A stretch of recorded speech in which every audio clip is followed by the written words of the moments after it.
కామారెడ్డి జిల్లా ఎల్లారెడ్డి నియోజకవర్గంలోని మోతే గ్రామంలో ఇంటిగ్రేటెడ్ పాఠశాలకు శంకుస్థాపన చేసిన ఎమ్మెల్యే మదన్ మోహన్. కార్యక్రమంలో పాల్గొన్న జహీరాబాద్ ఎంపీ సురేష్ శెట్కర్, జిల్లా కలెక్టర్ ఆశీష్ సంగ్వాన్, జిల్లా సూపరింటెండెంట్ ఆఫ్ పోలీస్ రాజేష్ చంద్ర,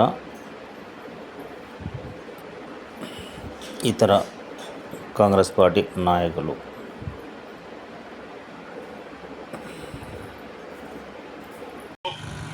ఎల్లారెడ్డి ప్రాంతంలో పేద రైతులు 98% మంది రైతులు ఇంత పని చేస్తేనే నోట్ల ముద్దపోయే ప్రాంతంలో రైతులు ఈ రోజు కూడా ప్రతి రైతు కూడా పంట పొలాల్లో పని చేసుకుంటూ కూలి పని చేసుకుంటూ నా బిడ్డ చదువుకోవాలి, నా బిడ్డ డాక్టర్ కావాలి, నా బిడ్డ ఐఏఎస్ కావాలి, నా బిడ్డ ఐపీఎస్ కావాలి, నా బిడ్డ పెద్దోడు కావాలని చెప్పి కోరుకునే రోజులు ఈరోజు.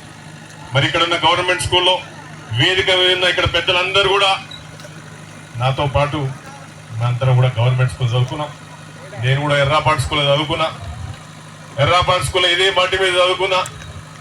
మరి ఆ రోజు మాకు ఇంగ్లీష్ మీడియం లేదు, ఆ రోజు ఇట్లాంటి టెక్నాలజీ లేదు, ఆ రోజు తెలుగు మీడియం చదువుకున్నాం. మరి గడ్డి చిన్న గడ్డి మీద మెలిసిన మొక్క ఎంత గాలికైనా తట్టుకుంటుంది. గ్రామాల నుంచి వచ్చిన వ్యక్తి ఎన్ని బాధలైనా తట్టుకుంటాడని చెప్తా ఉన్నాను. మరి అదేవిధంగా ఇక్కడ నుంచి వచ్చే గ్రామ ప్రతి పేద విద్యార్థి, నా ప్రసంగంలో ప్రతిసారి నేను మాట్లాడింది, ఏ పేద విద్యార్థి కూడా నా జీవిత చరిత్రను ఒక విధంగా చెప్తా ఉన్నాను. జిల్లా పరిషత్ హై స్కూల్ నుంచి వాటన్ బిజినెస్ స్కూల్ వరకు నేను చదువుకున్నాను. వాటన్ బిజినెస్ స్కూల్లో కూడా నేను చదువుకున్నాను. జిల్లా పరిషత్ ఉన్నత పాఠశాల ఎర్రాపాడు నుంచి ఇలా ప్రతి పేద విద్యార్థి కూడా, గ్రామాల నుంచి వచ్చే విద్యార్థి కూడా పోటీ పడే విధంగా ఉండాలని కోరుకున్నాం. మరి అది ఈరోజు కళగా నెరవేరిపోతుంది. ఇది ఈరోజు కళగా ఉండకపోతా ఉంది. మరి 20 ఎకరాల్లో సుమారు 2600 మంది పిల్లలు ఈ గుళ్ళో చదువుకోబోతున్నారు. ఈ గుళ్ళో మరి శరీరం అనేది ఒక దేవాలయం. మరి శరీరానికి ఏ గుళ్ళో అయితే పూజలు ఉండవో, శరీరానికైతే ఏదైతే శ్రమ ఉండదో, ఆ శరీరం ఆ గుడి పనికిరాని గుడిలాగా తయారవుతా ఉంది. ఆ శరీరం కూడా పనికిరాని శరీరం తయారవుతుంది.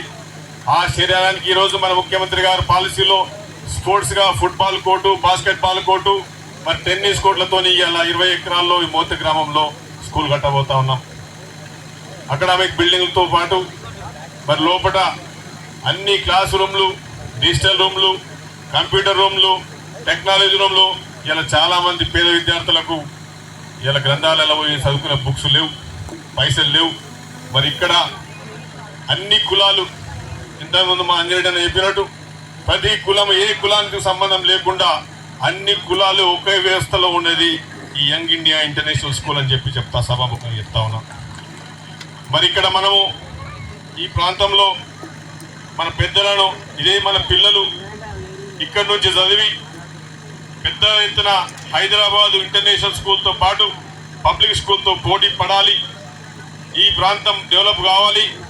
మరి పిల్లల భవిష్యత్తు, మరి ఇన్ని రోజులు మన ఇంతకుముందు సంతోష్ రెడ్డి చెప్తా ఉన్నాడు, చాలా గవర్నమెంట్ స్కూల్స్లో ఈరోజు చాలా ప్రాబ్లమ్స్ ఉన్నాయి. ఇలా సరిగ్గా వ్యవస్థ లేదు. మరి మనకు ఈరోజు ఈ స్కూల్ వల్ల ఎల్లారెడ్డిలో ఈ లింగంపేట మోతి గ్రామంలో మనకు ఒక మంచి స్కూల్ వస్తున్నది.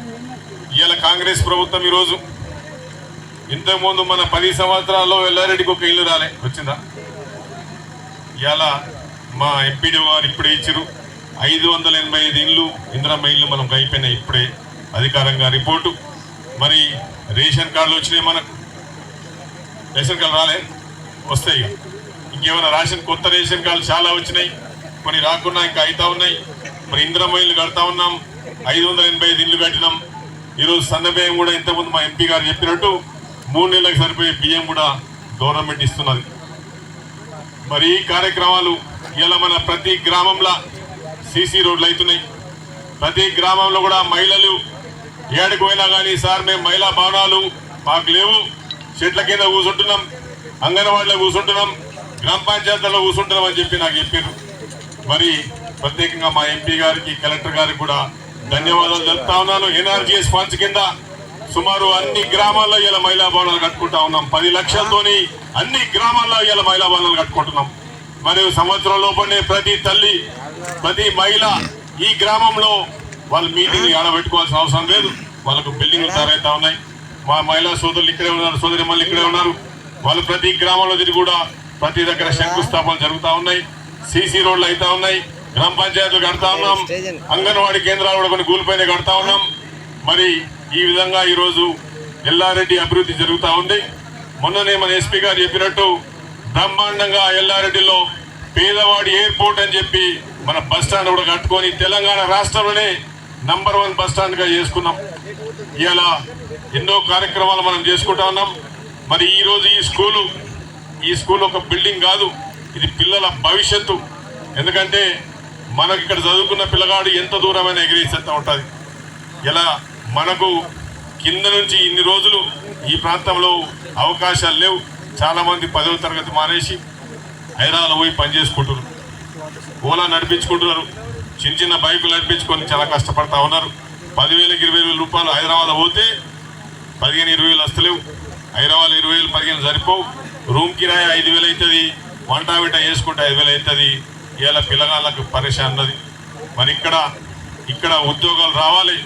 ఈ ప్రాంతంలో మొన్న అసెంబ్లీలో మాట్లాడినా మళ్ళా ఎంఎస్ఎంఈ ఇండస్ట్రీస్ కూడా తీసుకురావాలని చెప్పి కూడా నేను మొన్ననే మా ఆర్డీఓ గారితో కూడా కలెక్టర్ గారితో విజ్ఞప్తి చేస్తా ఉన్నాను. ఈ ప్రాంతంలో ఇండస్ట్రీస్ రావాలి.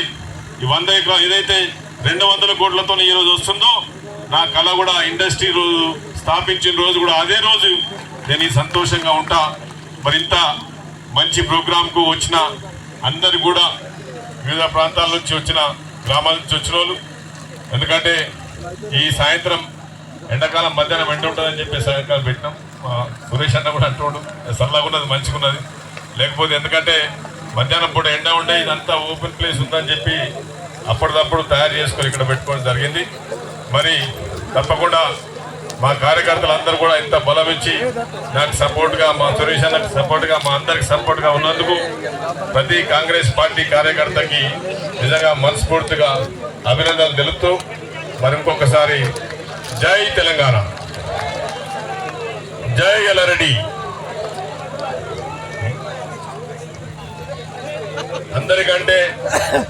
అందరికంటే ముఖ్యంగా మోతే గ్రామంలో రైతులు మీ ఊరికి 200 కోట్లతోనే స్కూల్ వస్తుందని చెప్పగానే చాలా మంది రైతులు ముందుకొచ్చి అన్న మా భూమి తీసుకొని మా పిల్లగాళ్ళు వాళ్ళ స్కూల్ కావాలని చెప్పారు. స్కూల్ పిల్లలు కూడా వాళ్ళందరికి రైతులు కూడా ఒక్కసారి మనం కూడా సపోర్ట్లతో ఎవరైతే భూమి ఇచ్చారో వాళ్ళందరికీ కూడా ధన్యవాదాలు చెప్తా ఉన్నా. ఈరోజు స్కూల్ పిల్లలు కూడా వచ్చింది ఇక్కడికి, వాళ్ళకు కూడా ధన్యవాదాలు చెప్తున్న పిల్లలకు కూడా మరి రాబోయే కాలంలో ఈ స్కూల్లో చేరడానికి అందరికీ ధన్యవాదాలు.